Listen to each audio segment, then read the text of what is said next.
मरने के बाद स्वर्ग के द्वार पर 4 व्यक्ति खड़े थे। इन 4 व्यक्तियों में पहला राजा था, दूसरा एक बिजनेसमैन था, तीसरा पंडित था और चौथा एक आम आदमी मजदूर था। किसी को भी यह पता नहीं था कि कौन स्वर्ग के अंदर प्रवेश कर पाएगा और कौन वहीं से वापस लौटा दिया जाएगा।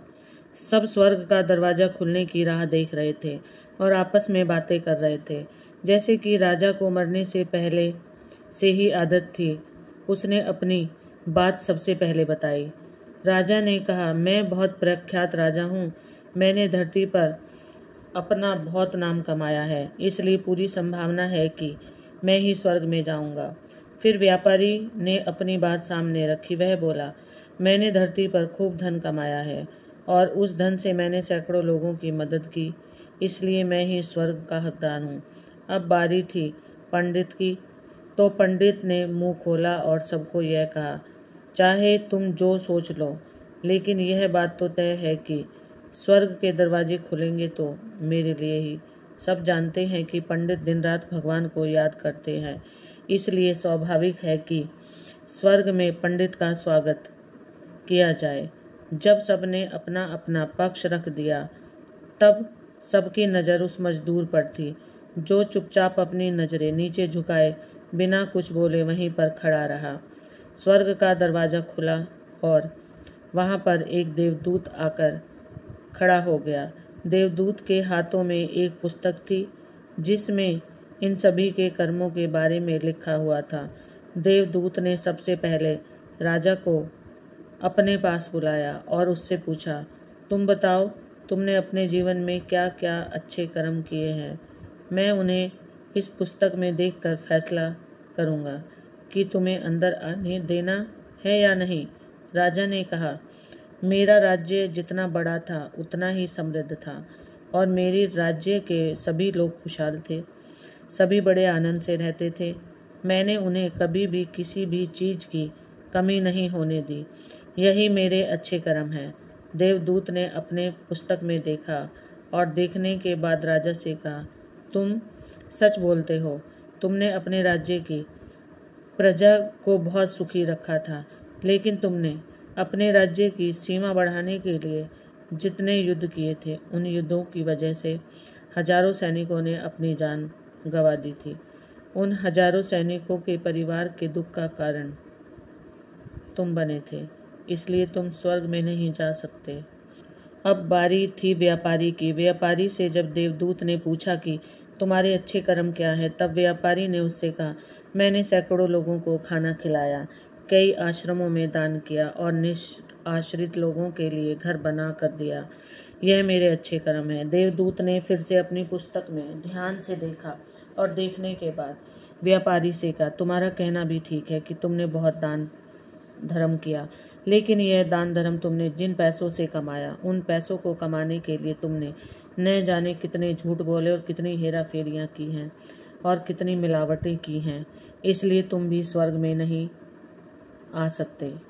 जब पंडित से यही सवाल किया गया तो पंडित ने बड़े ही आत्मविश्वास से कहा, मैंने अनगिनत लोगों को ज्ञान दिया है, हजारों यज्ञ और पूजाएं की हैं और दिन रात भगवान का जाप किया है।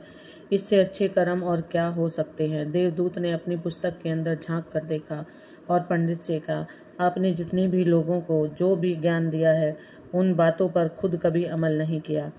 आपने यज्ञ पूजा या भगवान का नाम निस्वार्थ भाव से कभी नहीं दिया, इसलिए आपका भी स्वर्ग में आना प्रतिबंधित है। मजदूर यह सब देखकर हैरान था।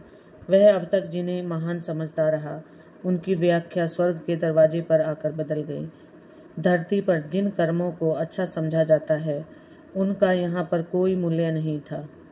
यमदूत ने जब इस मजदूर को अपने पास बुलाया और इससे पहले कि ही वह उससे उसके अच्छे कर्मों के बारे में पूछता, मजदूर बोल पड़ा, प्रभु, मैं जानता हूँ कि मैं भी स्वर्ग में आने के लायक नहीं हूँ, लेकिन मैं फिर भी एक बार बाहर से ही स्वर्ग को झांक कर देखना चाहता हूँ।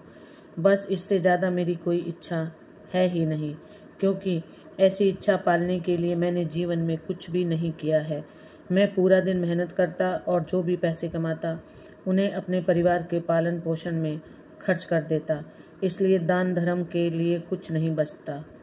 लोगों की भला मैं क्या सेवा करता, क्योंकि काम के बाद जो थोड़ा सा समय मिलता उसको अपने ही बूढ़े माँ बाप की सेवा में बिता देता। और यह सब करने के बाद मैं कभी भी मंदिर भी चला जाता और भगवान से जैसा भी मुझे दिया जाता उस जीवन के लिए धन्यवाद कहता। देवदूत ने अपनी पुस्तक में बड़े ध्यान से देखा और थोड़ी देर देखते ही रहा। फिर उसने मजदूर से पूछा कि तुम याद करके बताओ, तुमने कभी कोई अच्छा काम किया होगा? मजदूर ने थोड़ी देर सोचने के बाद बोला, हाँ, मुझे थोड़ा थोड़ा याद है।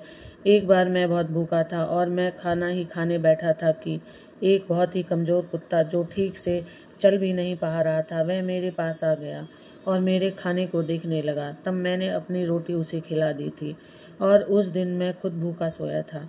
मजदूर की बात सुनने के बाद देवदूत मुस्कुराया और मजदूर को बड़े सम्मान से स्वर्ग के अंदर लेकर गया। दोस्तों, अच्छे कर्म लोभ मोह माया इन सब भाव में आकर नहीं किए जाते और ना ही उन्हें अच्छे कर्मों की श्रेणी में गिना जाता। निस्वार्थ भाव से किया गया एक ही अच्छा कर्म भी आपके जीवन के सारे पाप धोने की शक्ति रखता है। इसलिए जब भी मौका मिले निस्वार्थ भाव से और अच्छे मन से अच्छे कर्म किया करें। राधे राधे। आपको कहानी अच्छी लगे तो चैनल को लाइक शेयर और सब्सक्राइब करें। कमेंट बॉक्स में लिख कर बताएं अपने विचार।